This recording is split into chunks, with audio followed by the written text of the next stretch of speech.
we are going to take a look at 8 Psalms, Psalm 27 through 34, and under the title this morning of Declarations of David. Declarations of David. There's a song by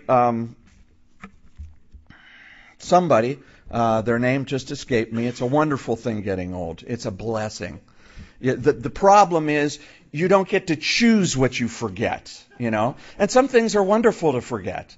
But there's a song in which the writer says, the song is about the Lord's faithfulness, and he says, I will proclaim it to the world, and I will declare it to my heart. I will proclaim it to the world. I will declare it to my heart. You see, sometimes we have to tell ourselves things. We have to tell ourselves, remind ourselves of things. And I love that. I'll proclaim it to the world of God's faithfulness, and I will declare it to my own heart, because our own hearts kind of go back and forth. And the other thing is, we don't have the whole story. We don't understand the beginning from the end. We just get a little picture. It's a little bit like the woodcutter who lived in this small village in Russia. And he was a woodcutter, and he made his living by cutting down trees, dragging them in, and then carving various furniture and so forth. He was quite poor in this village. And his one prized possession was this beautiful horse. I mean, just amazing horse. Everybody wanted this horse. The local governor wanted to buy it and had offered it, and he would not give it up. And all the people around thought he was really stupid, because they said, you could sell this horse and get enough money to retire and take care of things, and it would be wonderful. You need to sell this horse. Well, one day he woke up and the horse was gone. And the people said, you know what? See how stupid you were? Now someone's stolen that valuable horse that could have been your retirement package, and you didn't do what we said. This is really bad.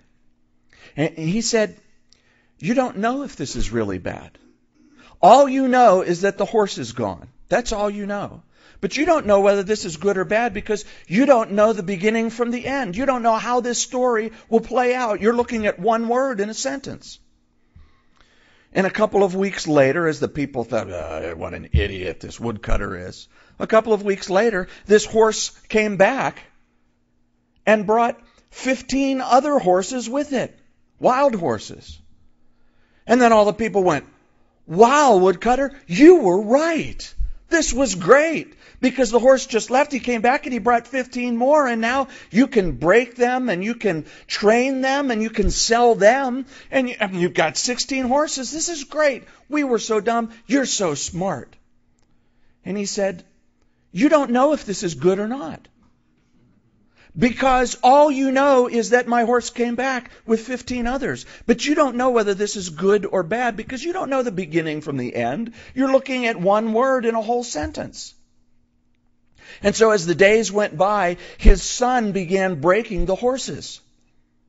And unfortunately, as the son was breaking the horses, he got thrown and broke both of his legs, totally laid up in the house.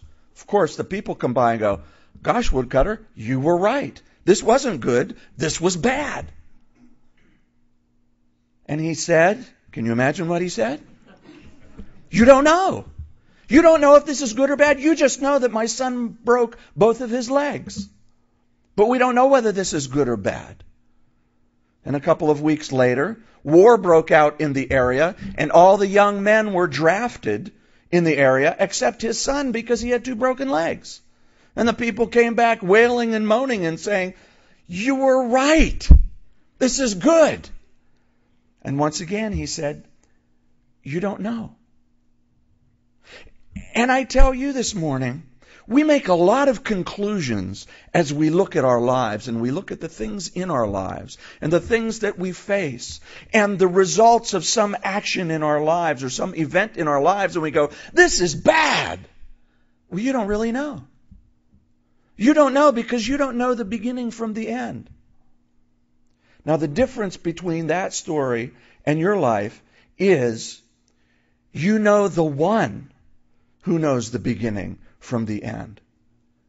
And as we look at these 8 Psalms this morning, these declarations from David, we find David declaring who God is and him putting his trust in him because he is the one who knows the beginning from the end.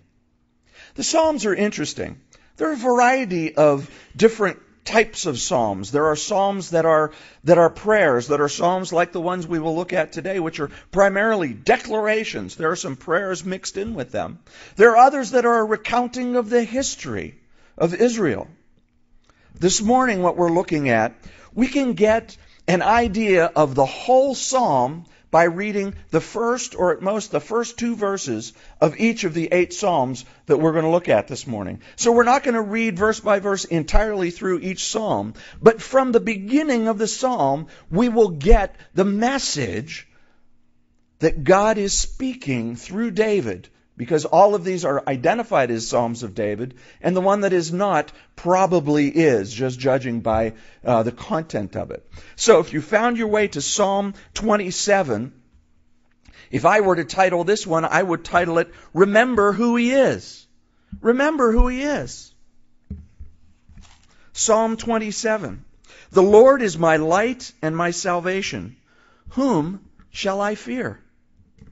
The Lord is the strength of my life. Of whom shall I be afraid? You know, when we start to fear, when we start to get anxious, when we start to get hepped up about things in this situation and I got to do something about this, it is because of one of 2 things. Either we have disconnected ourselves from God, or we've just plain forgotten who He is. It's easy for us to put onto God our own characteristics. Inability, lack of knowledge. But that's not the case. He knows all. He is able to do all. So if our trust is in Him, like David said, well, the Lord is my light, my salvation. Okay, then who should I fear? Who should I legitimately fear? If God is my light and my salvation, well, whom should I fear? And if He's the strength of my life, of whom should I be afraid? Now, what does he mean by light and strength? Well, light, the word that is used there is not just, it is the word for illumination, like the lights that are on in this room so that we can see. But throughout the Scriptures, it's used in the way of meaning knowledge or wisdom, or even the energy.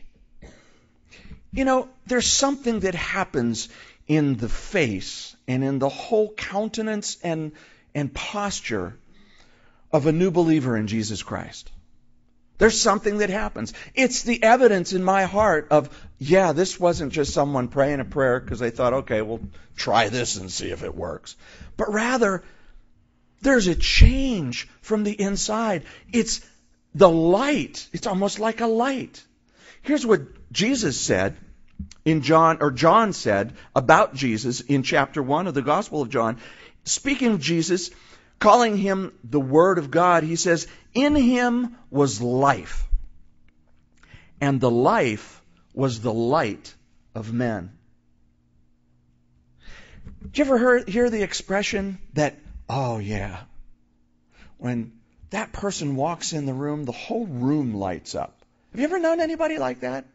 They walk into a room and it's just like their presence, it's almost like somebody turned up the wattage and all the bulbs in the room. It's just, wow, this is great. I like being around that person. Christ in our lives. His life in us is the light of men.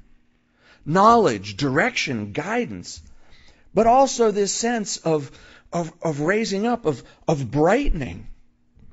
You know, there's a prayer, there's a blessing that I pray nearly every Sunday for you. And it is the priestly prayer from the book of Numbers. May the Lord bless you and keep you. May He make His face shine upon you, lifting up His countenance and blessing you.